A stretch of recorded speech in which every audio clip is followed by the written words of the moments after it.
Good morning students, Hindi कक्षा में आपका स्वागत है। आज हम पाठ 4 पारस मणि पढ़ेंगे। धनपत राय नाम का एक व्यापारी था। उसे अपने पूर्वजों की बहुत सारी धन दौलत मिली थी।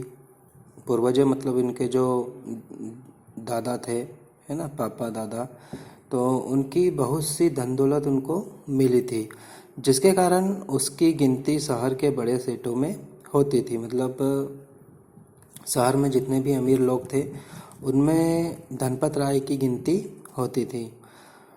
उसके पास बड़ी गाड़ी, बंगला, नौकर चाकर आदि सब कुछ था, लेकिन वह स्वयं बहुत आलसी स्वभाव का था। मतलब वह क्या था? आलसी था। वह सोचता था कि उसके पास पूर्वजों द्वारा छोड़ा गया इतना धन है कि उसकी 7 पीढ़ियों को भी काम करने की आवश्यकता नहीं है। वह क्या सोचता है? मेरे पास इतना धन है कि मेरे 7 पीढ़ियों मतलब उनके 7 पीढ़ियों तक भी कमाने की कोई ज़रूरत नहीं है। अतः वह सुबह देर से उठता, अच्छा खाता पीता और पुनः सो जाता। कई दिन तक तो वह अपने कारखानों में भी नहीं जाता था, जिसके फलस्वरूप उसके सभी नौकर व कर्मचारी आलसी हो गए और काम बिल्कुल ठप हो गया।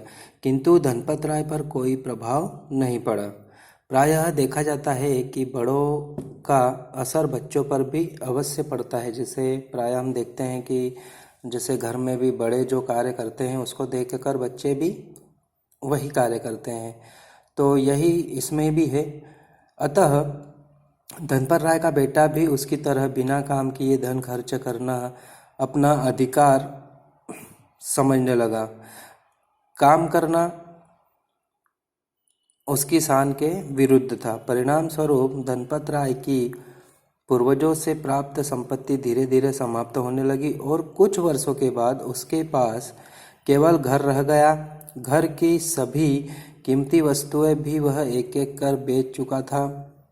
हालत इतने बुरे हो गए कि वह अपनी ज़रूरत की चीज़ें भी अब नहीं खरीद पाता था। ठीक है, हालत इतने बुरे हो गए थे, मतलब उनकी स्थिति बहुत गंभीर हो गई थी कि उनके पास इतना पैसा नहीं था कि घर की आवश्यक चीज़ भी वह नहीं खरीद पाते थे, उनकी आलस के कारण। एक दिन उसके घर एक साधु आए। धनपत राय ने साधु की बहुत सेवा की, क्योंकि वह जानता था कि साधु उसकी सेवा से प्रसन्न हो गए तो उसे मनचाहा वरदान देंगे। जैसा उसने सोचा था वैसा ही हुआ। साधु उसकी सेवा से बहुत प्रसन्न हुए और बोले, वत्स, हम तुम्हारी सेवा से खुश हुए, मांग लो जो तुम्हें मांगना चाहते हो। तब धनपत राय ने बड़ी विनम्रता से कहा, महाराज, मेरा वैभव जैसा था वैसा ही हो जाए। यह सुनकर साधु महाराज ने अपनी पोटली में से एक पारसमणि निकालकर सेठ को दी और कहा, यह मणि अपने स्पर्श से मतलब छूने से लोहे को भी सोना बना देती है। मतलब इसको किसी भी चीज़ से आप स्पर्श करोगे, छुओगे, तो वह क्या बन जाएगी? सोना बन जाएगी। इस मणि से केवल 7 दिन तक ही सोना बनेगा और ध्यान रखना कि यह मणि केवल 7 दिन के लिए ही तुम्हारे पास रहेगी। यह साधु जी ने कहा। 8वें दिन में इसे वापस ले जाऊंगा। यह कहकर साधु चले गए। अब उनको मणि देकर साधु क्या हो गए? चले गए। पारसमणि पाकर धनपत राय बहुत खुश हुआ। वह सोचने लगा, अब हमारे खुशहाली के दिन फिर से लौट आएंगे। उसने अपने पुत्र से कहा, बेटा जा बाजार से 1 कुंतल लोहा ले आ। 1 कुंतल क्या ले आ? लोहा। किंतु बेटे ने जवाब दिया, पिताजी, अभी तो 7 दिन है, 1 घंटे का काम है, क्यों परेशान होते हो? ला दूंगा।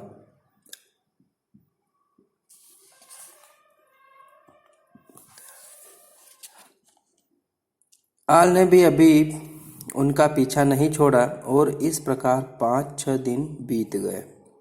7वें दिन जब धनपत राय बाजार गया तब लोहे का भाव इतना बढ़ गया था कि धनपत राय के पास लोहा खरीदने के लिए पैसे नहीं रहे।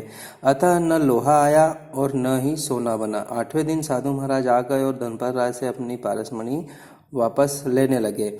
यह सुनकर सेठ का कलेजा मुंह को आ गया। वह साधु के सामने गिड़गिड़ाने लगा, कहने लगा, महाराज, मैंने तो अभी सोना बनाया ही नहीं, बाजार गया ही नहीं, कल लोहा बहुत महंगा था, मुझ पर दया कीजिए, मुझे कम से कम 1 दिन का समय और दे दीजिए। इस साधु ने क्रोधित होते हुए कहा, जब 7 दिन में तुम कुछ नहीं कर सके तो 1 दिन में क्या कर लोगे? सौभाग्य एक बार दरवाजा खटकाता है, बार बार नहीं। तुम बहुत आलसी हो, तुम्हारे जैसे लोग कभी उन्नति नहीं कर सकते। अब मैं एक पल भी इस पारसमणि को तुम्हारे पास नहीं छोड़ूंगा, ऐसा साधु महाराज ने कहा। वैसे भी यह पारसमणि एक व्यक्ति को केवल 7 दिन ही फल देती है, अतः अब तुम्हारे लिए यह बेकार है। याद रखो कि जो व्यक्ति आज का काम कल पर छोड़ देता है तथा समय का सदुपयोग नहीं करता, वह सदैव परेशान रहता है। यह कहकर साधु महाराज अपनी पारसमणि लेकर चले गए और सेठ अपने आलस पर आंसू बहाता रहा। बच्चों, कोई भी कार्य कल पर टालने के स्थान पर तुरंत उसी समय पूरा कर लेना चाहिए। ठीक है स्टूडेंट्स, आपको भी जो भी कार्य हो आज का काम आज ही करना चाहिए। कल पर टालोगे तो आपकी स्थिति भी सेठ धनपत राय के जैसी हो जाएगी। धन्यवाद।